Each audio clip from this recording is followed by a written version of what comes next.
All right, we are so close to the end of 2024. Christmas is literally just around the corner. That's if this podcast gets released the date it's supposed to, which I trust it will. And oh wow, what a year! What a year! Have you spent any time to reflect on the year, to reflect on how things have gone and what you want to make changes and shifts in 2025? If you haven't, today you are in for a treat. I've done all the heavy lifting for you today. All you have to do is answer the questions that I give you. And in fact, today's in two parts. I've got the first part, which is in understanding what is the theme you get to choose for next year. And I think that's one of the most powerful exercises you can do. And then the second part of the podcast is going through some specific questions to reflect and to project looking forward into 2025 to make 2025 an amazing, incredible year. And so I think you're going to get a ton of value. Let's get into building an amazing year for 2025 and creating your best year yet. Hey, it's Colin, and you are listening to the Expert Edge podcast. I was a professional speaker for over a decade, and now I focus on helping coaches, speakers, and course creators to speak and sell on virtual and live stages.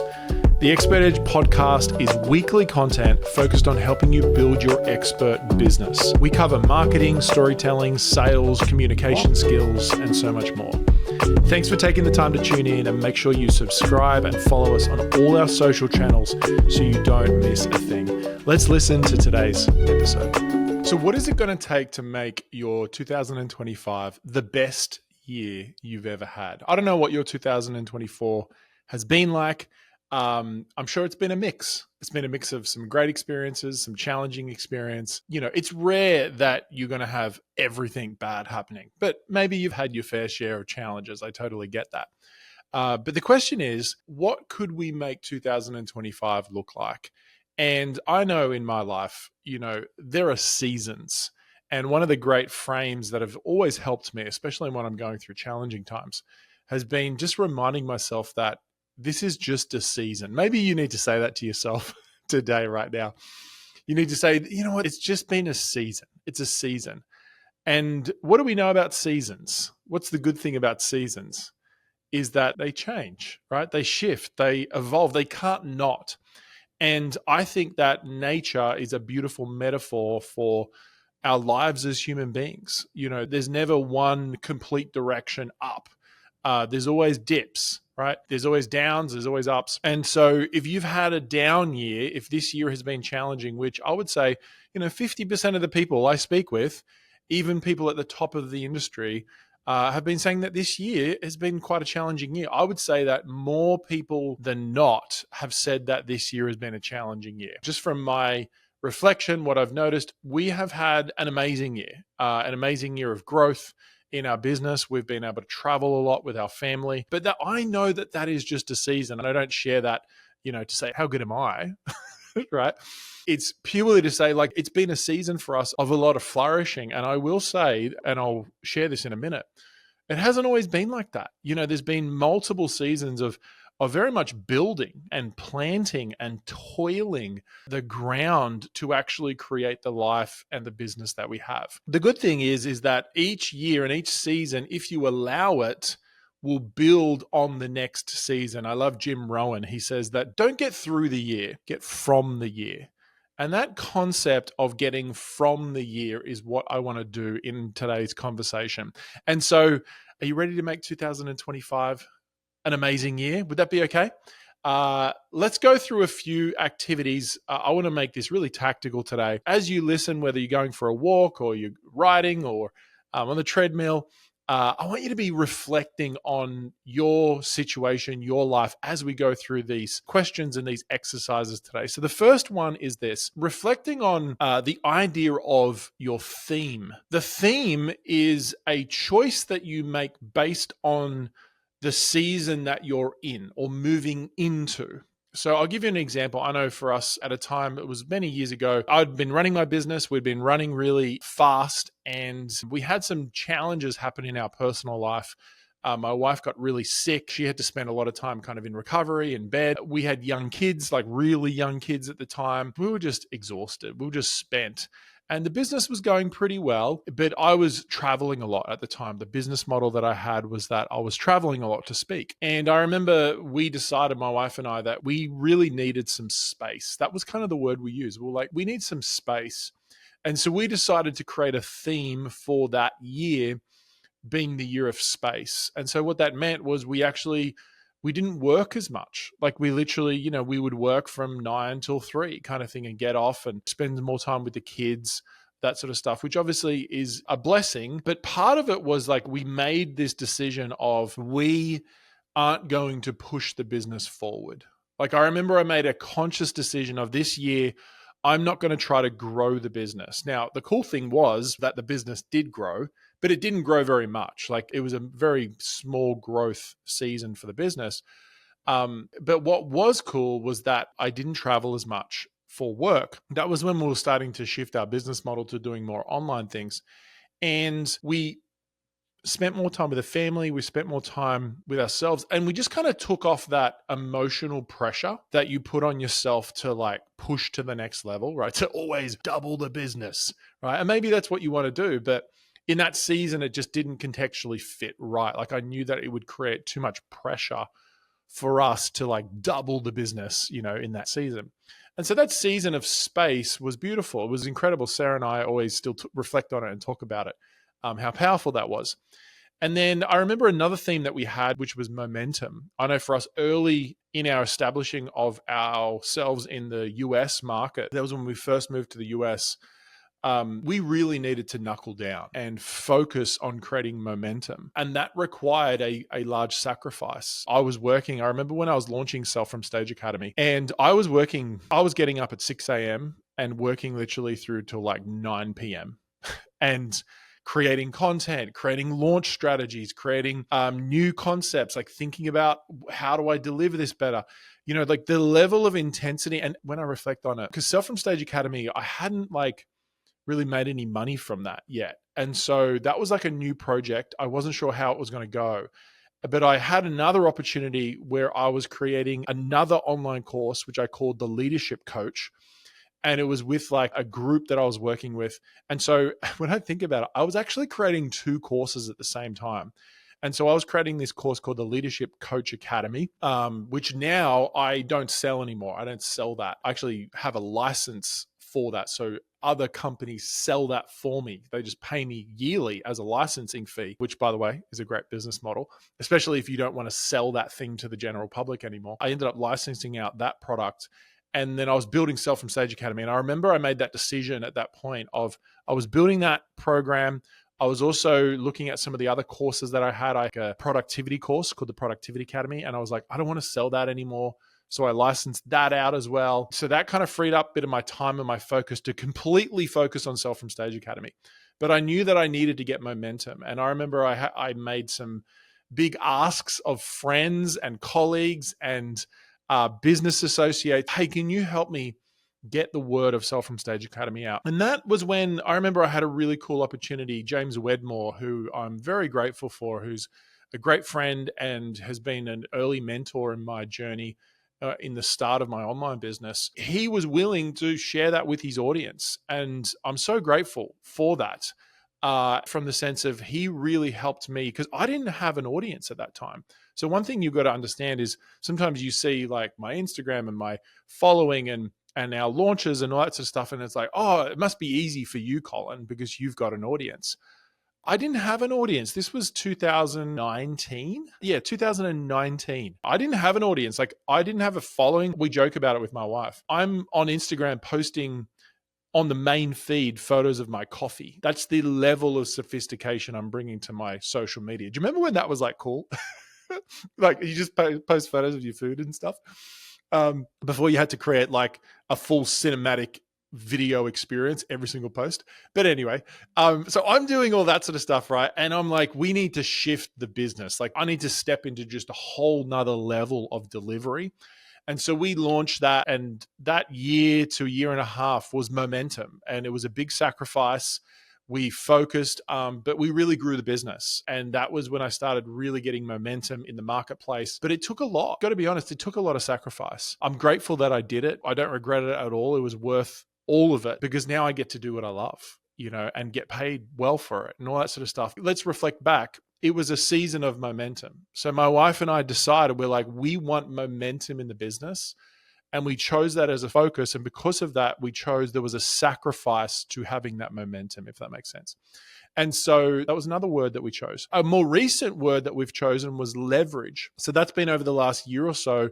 I've been wanting to get more leverage. And so we've built in a lot more automations in the business, a lot of systems in the business. I hired a systems consultant for like $10,000 a month to come in and literally operationalize the business, right? It was a huge investment, but we did that for a bunch of months, and it helped us to like learn how to systemize, how to have our meetings, how to do all of those sort of things.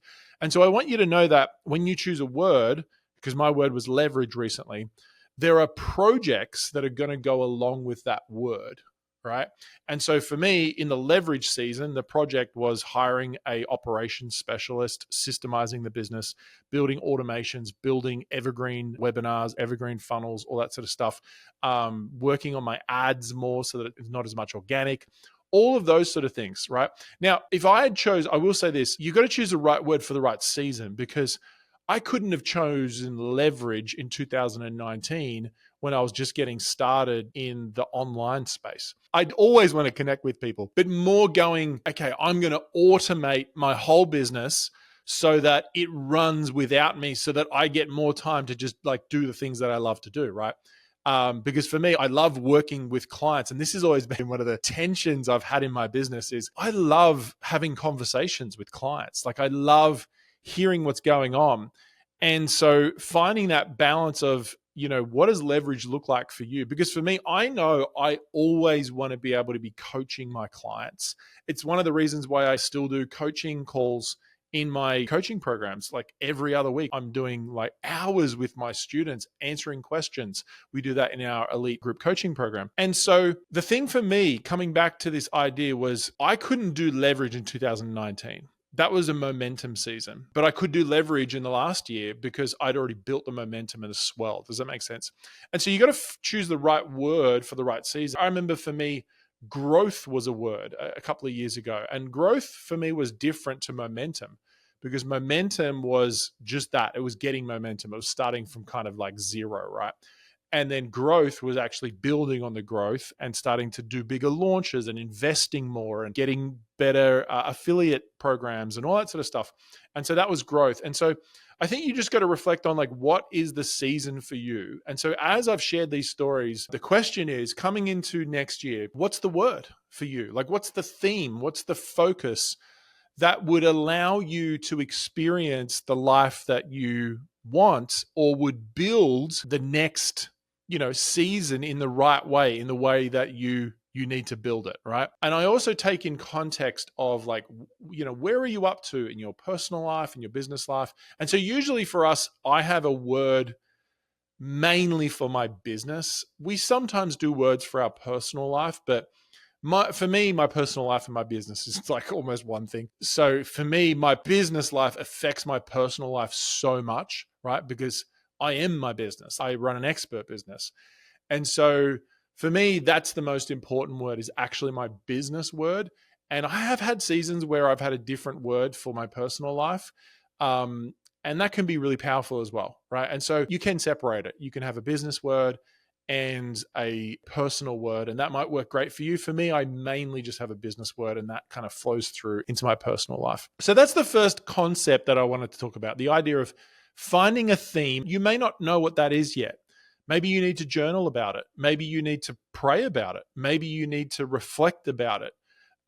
Usually you do, right? And so having a bit of time to just reflect and journal and pray and ask, like, what does this next season look like? And what would be a good contextual word for you to have for that next season? So that's the first concept. The second thing I wanted to take you through is just a simple reflection and projection process. So I want to take you through the yearly reflection framework.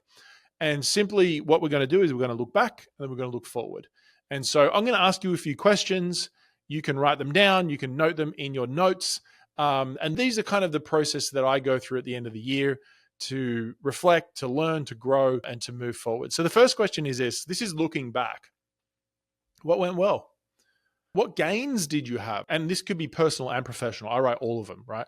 So what went well, right? Thinking about what went well. It doesn't have to be huge gains, but like, yeah, what went well this year? There are so many things that went well. I landed my first book deal this year. I've been doing my business for 16 years now. And I landed my first book deal. I'm excited. I've been writing it. My manuscript's due in February. And so I'm writing my book at the moment. And that's when I think about it. It's so funny because I won that book deal and then I'm on to the next thing. Like, what's the next project? What's the next presentation? The next launch? The next system we're going to need to build? But it's cool to just reflect and go, wow, I actually got a book deal this year. Right now, that's a big one. But there's also lots of small ones as well. You know, I think about like a trip that I went with my son. We got to do some amazing theme parks together and stay at a hotel together and spend some boys' time together. Like, that's a real win for me. You know, like doing some of those moments on a personal level are a real win for me. What are the wins for you? What are the gains for you? And I love this question. What can you acknowledge yourself for? What's something you can acknowledge yourself for? Maybe it was the courage that you showed this year. Maybe it was the commitment you showed. Maybe it was the encouragement that you gave others. What can you acknowledge yourself for this year? That's the first kind of frame, is what went well, what gains did you have, and what can you acknowledge yourself for? The second question second kind of lens is, what didn't go as well? Like, what didn't go to plan? What didn't turn out the way that you thought it would? Maybe you did a launch that didn't go well. Maybe you had a product that you were trying to offer and it didn't go as well. Maybe you had a friendship that didn't go the way that you wanted it to go. Maybe there was a business partnership that didn't go the way you wanted it to go. Maybe your health didn't go the way that you wanted it to go. Like, what didn't go well? Because I'm sure there's things that didn't go well. And the funny thing is, our brain will naturally think of those things and naturally associate with those things because our brain is designed to notice the danger, right? To notice the fear. Our brain is naturally designed to keep us alive. And so it's going to want to go to those, I'm not going to say negative things, but those things that cause pain, right? They're not necessarily negative. In fact, I've found usually the negative things that I view as the negative things at the time, let's call them the painful things, end up being the things that create the greatest purpose, direction, and momentum in my life. In fact, my biggest learnings always come from the pain, right? And so the second frame is what didn't go as well. In light of that, I want you to answer this question. Imagine if the whole purpose of this year was about learning to prepare for your next year. What lessons did you learn? Imagine that the whole year, the purpose of this year was just simply learning to prepare yourself for the next level, which is next year. What lessons did you learn? And so take some reflection. And if you haven't listened to it, make sure to go and listen to the podcast that I did with my wife. And it was 11 lessons that we learned in 2024. If you haven't listened to that, it's a really cool interview. I rarely have my wife on the podcast, but you'll hear us, talking about a year, our lessons, all that sort of stuff. I would recommend you to do it yourself, right? What's the lessons? Imagine if the whole purpose of this year was to learn and prepare you for your next level in your next year. What lessons did you learn, right? So take a moment to reflect on that. You may have to journal about that, but that's the next question. As we do this final reflection, I like to break down my year or my categories into a few sections. So what you can do is just literally rate it out of 10. So if 10 was like, it's really how you want it to be, it's going well, it's moving forward, and 0 was it's obviously completely broken, and you're probably going to be somewhere in between. Just rating these areas. So first of all, your health. How's your health going? I know for me, this year has been a big focus on health. And I've focused on my energy, on supplements, on training, on all that sort of stuff. Health has been a big focus for me. So that's done pretty well this year for me. But the first one, rated out of 10, health. Wealth creation. So I'm not just talking about money, like income. I'm talking about wealth creation. Like, have you worked on a plan to invest, whether it's in, a tax-free thing like an IRA or a superannuation or something like that? Or maybe it's investing in property, or maybe you bought something or focused on investing in something that's going to grow. So rate yourself on your wealth creation strategy and how well you're implementing that. I think that's really important. Number 3, your business. Like, how's your business going? Rate yourself on your business out of 10. Friendships. So rate yourself on your friendships. Like, how close do you feel to your friends at the moment? And this is just a snapshot, right? Sometimes referred to as like the wheel of life. And I like to separate friendships from like intimate relationships. So maybe with your partner, your wife, your husband, that as well, like out of 10, right? And then finally, your spirituality. Like, how is your spirit, your soul? And do you feel connected to spirit? And so you can rate yourself out of 10 for that. And all of these this is about just getting perspective. It's about reflecting, acknowledging lessons, learning, and then reflecting and going like, okay, this is where I'm at. Now, looking at all of that, now we start to look forward. So we've looked back. That was all the looking back kind of process. And now we start to look forward. So here's a good question. If you were to make 2025 the best year you've ever had, if it was an amazing year, what would need to have happened for that to occur? And so I want you to imagine maybe today is a year from now, literally today, and you're reflecting on the year that has been, and you've already finished it. What would have need to have occurred to have made that year a great year? What sort of growth have you had in your business? What sort of growth have you had in yourself? What have you learned? What skills have you acquired? What have you done with your family, with your relationships, with your health? Like, write out some really specific goals. You can write out some revenue goals. You can write out some employee goals. Maybe if you're building your team, you can write out some product goals, some personal goals, like all of those things. Just write it out, right? There's no like perfect format for it. You can write it in the I have statement. So it's like, I have created, or I am living in, I have achieved. So you can write it in the I have already done that. I like that sort of format. Or you can write it in the format of I will.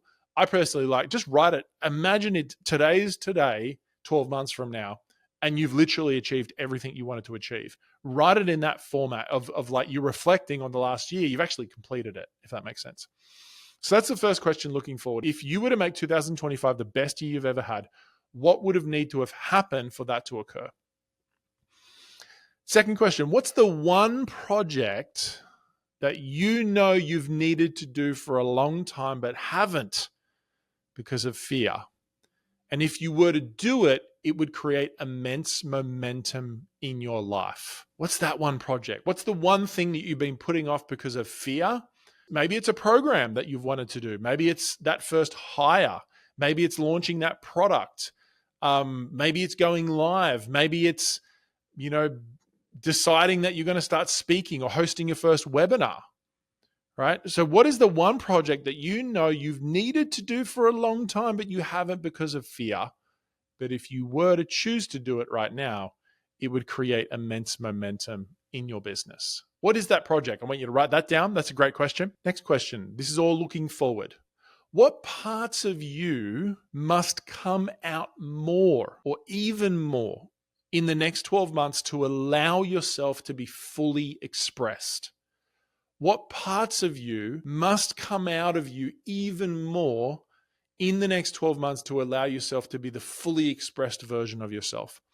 I know for me, I went on a journey of allowing humor to come out from me because my previous world was very much in corporate. Like, I would do a lot of corporate training and corporate speaking, that sort of stuff. And I enjoyed it. But if I'm really honest, like, I didn't allow my humor to come out. I really pushed that down. And when I made a transition into the public market, which is the main market I'm in now, hence why you're listening to this podcast, I decided to allow a little bit of my silliness, my humor. If you listen to the podcast with my wife, actually, you'll probably hear some of it come out right away. She usually brings it out in me. But I decided, I was like, that's how I want to show up on social media. So what parts of you have you not allowed to come out? But you know that if you allow them to come out in the next 12 months, you'll be more fully expressed. And just writing those parts of you, right? And then just literally, what are your goals? So let's get clear. What are your goals, right? What are your revenue goals? What are your outcome goals? What are your employee goals?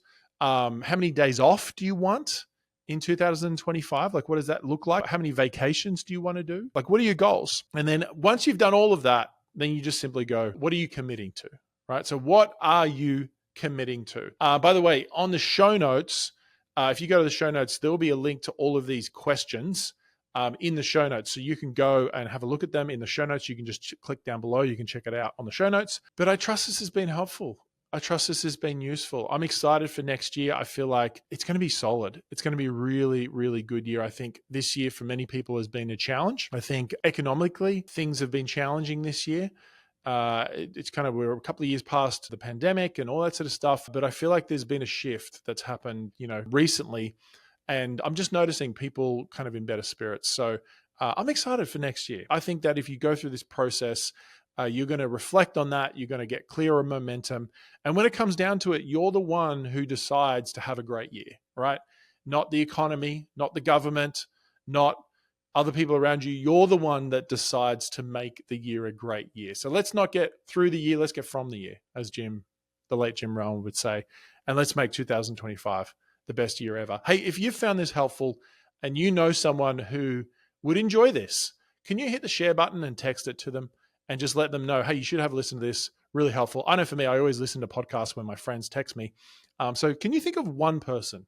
That's the only favor I ask. One person that you think this would be helpful for, hit the share button, send it to them, and I'm excited to keep serving you guys. We'll see you next week on The Expert Edge. Bye for now.